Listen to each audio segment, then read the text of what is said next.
इसमें हम Newton's rings discuss करेंगे। न्यूटन्स रिंग में एक लार्ज फोकल लेंथ का प्लेनो कन्वेक्स लेंस लेते हैं और उसके कर्व्ड सरफेस को एक प्लेन ग्लास प्लेट पर रख देते हैं।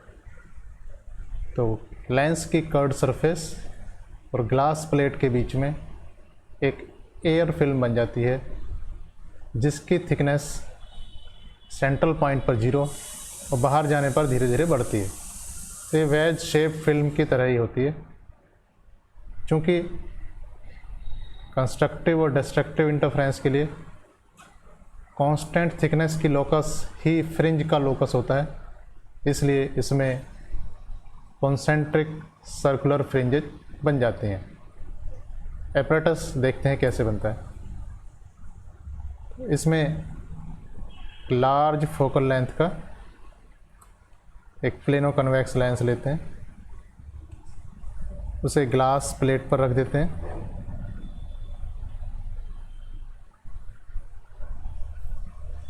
और यहाँ एक प्लेट लेते हैं, ग्लास प्लेट, जो 45 डिग्री पर झुकी होती है। ये एंगल है 45 डिग्री, हॉरिजॉन्टल से 45 पर है। इधर से इस पर लाइट डालते हैं, तो ये जो इधर से आने वाली लाइट है, ये लाइट लेंस के हेल्प से हम एक पैरेलल कर लेते हैं। ये जो लाइट सोर्स है, इसे लेंस की फोकल लेंथ पर रखने से लाइट रेज पैरेलल हो जाती हैं। यहाँ से टकराने के बाद जो रेज हैं वो नीचे ग्लास प्लेट की तरफ जाती हैं। ये तीनों रेज ग्लास प्लेट की तरफ जाएंगी और यहाँ नीचे एयर फिल्म के ऊपर वाले हिस्से से टकराकर तथा दोबारा एयर फिल्म के नीचे वाले हिस्से से टकराने के बाद दो रेज, अलग अलग रेज, ये वापस आएंगे और वापस आने के बाद ये ऊपर माइक्रोस्कोप में पहुंच जाएंगे। तो ऊपर आने के बाद ये यहाँ माइक रखे जो माइक्रोस्कोप है, यहाँ इस पर पहुंच जाएगी।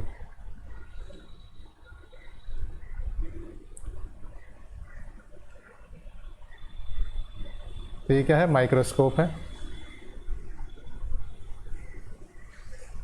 ये ग्लास प्लेट है, लेंस है यहाँ पर, ये सोर्स है, ये प्लेनो कन्वेक्स लेंस है।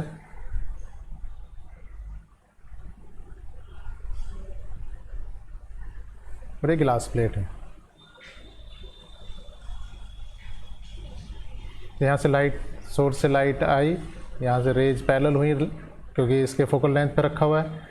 यहाँ 45 डिग्री पर टकराती हैं, तो ये नीचे आएंगी। नीचे आने के बाद तीनों की जो रेज हैं वो सारी रेज दो बार रिफ्लेक्ट होंगी, एक बार इस एयर फिल्म के ऊपर की सरफेस से और दूसरी बार एयर फिल्म के नीचे की सरफेस से रिफ्लेक्ट होने के बाद फिर ऊपर जाएंगे और ऊपर जाने पर ये माइक्रोस्कोप में एंटर करेंगे। माइक्रोस्कोप की हेल्प से हम कॉन्सेंट्रिक सर्कुलर रिंग्स या न्यूटन्स रिंग्स को देख सकते हैं। तो देखना पड़ेगा कि यहाँ होता क्या है। देखिए, इसे दोबारा बनाते हैं। अगर ये जो ग्लास प्लेट है, इसके ऊपर जो प्लेनो कन्वेक्स लेंस है उसकी कर्व्ड सरफेस रखी हुई है, तो यहाँ से अगर एक रे आ रही है तो यहाँ से रिफ्लेक्ट हो जाएगी इस एयर फिल्म के ऊपर के हिस्से से। दूसरा पार्ट, थोड़ा सा पार्ट नीचे जाएगा और वहाँ से रिफ्लेक्ट हो जाएगा। तो एयर फिल्म के ऊपर से होने वाले को अगर हम 2 कहें और एयर फिल्म को नीचे से होने वाली को हम, रिफ्लेक्ट होने वाली को 3 कहें और इंसिडेंट रे को अगर हम कहें 1, तो रेज 2 और रेज 3 है, इन दोनों के बीच में इंटरफ्रेंस होगा। और चूंकि इंटरफ्रेंस की कंडीशन सेटिस्फाई होगी डिफरेंट टी के लिए, तो हम कह सकते हैं जो कांस्टेंट टी का लोकस होगा वही फ्रिंज का भी लोकस होगा। तो हम कह सकते हैं सर्कुलर फ्रिंजेज बनेंगी। तो इन 2 और 3 में कितना पाथ डिफरेंस होगा? तो पाथ डिफरेंस हमने पहले ही कैलकुलेट कर लिया है। तो पाथ डिफरेंस होता है delta equal to 2 mu T cos R plus λ/2। Mu refractive index है, एयर जो फिल्म बनी हुई है इन दोनों के बीच में, टी उस पॉइंट पर फिल्म की थिकनेस है, आर एंगल ऑफ रिफ्रैक्शन है, λ/2 यानी कि एब्रप्ट फेस चेंज। ये पाई का फेस चेंज या λ/2 का पाथ डिफरेंस इसलिए इंक्लूड किया है क्योंकि यहाँ जो रे 2 है वो रिफ्लेक्टेड बाय रेयर मीडियम है, और रे 3 जो है वो रिफ्लेक्टेड बाय डेंसर मीडियम है। इसका मतलब रे 3 में एक एक्स्ट्रा पाथ इंट्रोड्यूस होगा, इसीलिए यहाँ प्लस λ/2 लिखा हुआ है। तो हम डिस्ट्रक्टिव और कंस्ट्रक्टिव के लिए शर्त निकालेंगे। लेकिन यहाँ देखिए म्यू, अगर हम कहें कि यहाँ एयर फिल्म है,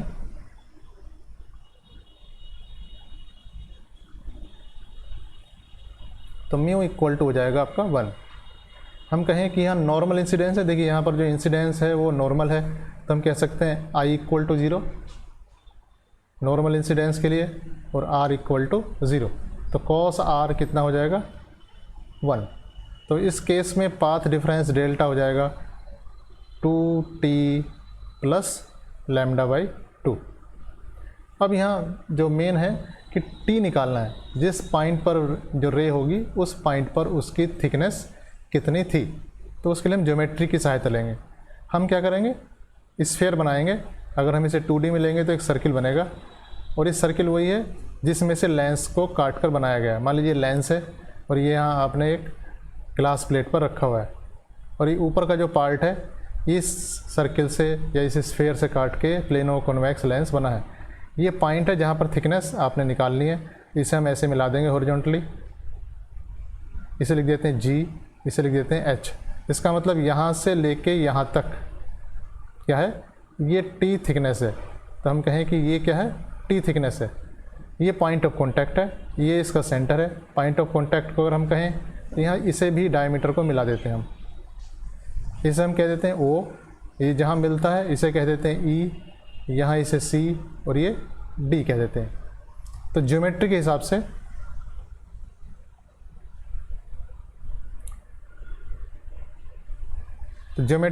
से GE into EH equal to OE into ED। तो हम कह सकते हैं कि जो कॉन्सेंट्रिक रिंग्स बनेंगी, तो ये T थिकनेस वाली जो रिंग है, मान लीजिए इसकी रेडियस कितनी है, R है, तो हम कह सकते हैं यहाँ से यहाँ तक की डिस्टेंस को हम क्या कह रहे हैं, स्मॉल r। इसका मतलब EH स्मॉल r है तो GE भी स्मॉल r होगी। तो R इंटू R हो जाएगा यहाँ R²। OE थिकनेस है T। ED एक्चुअली क्या है, ये पूरे डायमीटर में से OE घटाने के बाद है, तो इसे लिख सकते हैं 2R माइनस T। दूसरा केस देखते हैं कि जो T है वो very much less than R है। इसका मतलब यहाँ जो टर्म होगा T² वो बहुत ही छोटा होगा, उसे नेगलेक्ट कर सकते हैं। इसे लिख सकते हैं R² equal to 2T R, या T इक्वल टू कितना हुआ, R² अपॉन 2R। जो ऊपर इक्वेशन थी पाथ डिफरेंस वाली, उसे उसमें रखते हैं, तो हम कह देंगे पाथ डिफरेंस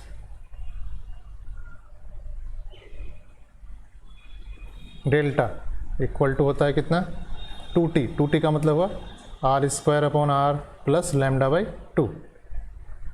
तो यहाँ देखिए पाथ डिफरेंस हो गया R² अपॉन R प्लस λ/2। अब यहाँ करते हैं कंस्ट्रक्टिव इंटरफेरेंस के लिए।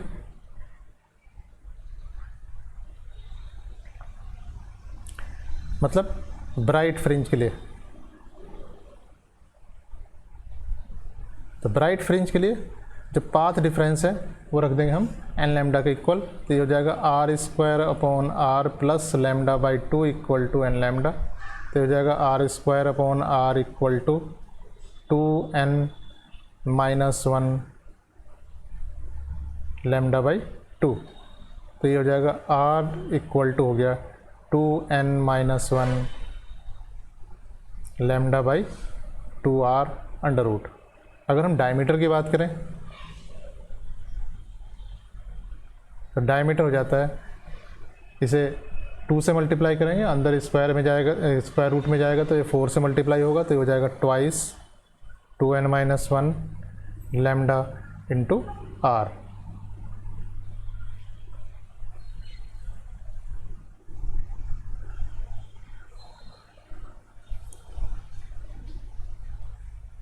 ठीक है, तो ये ब्राइट फ्रिंज का डायमीटर का फॉर्मूला हुआ। अगर हम कहें डिस्ट्रक्टिव इंटरफेरेंस,